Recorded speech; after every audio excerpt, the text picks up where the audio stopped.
بود بهار و سیر گلستان غنیمت است. بزم وصال غنچه حیران غنیمت است.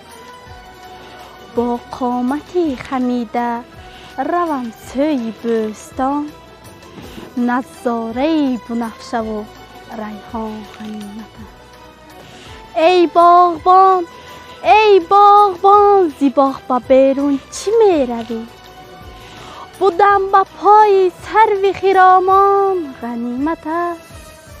ای غنچه سر ز جیب به دیوانگی برار، یک چند روز که چاکی گریبان غنیمت است.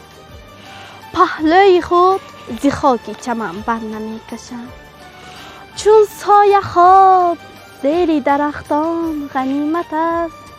ای سعیدا ای سعیدا، چو باد به هر جانب مرو، بر گرد خویش گرد که دوران غنیمت است.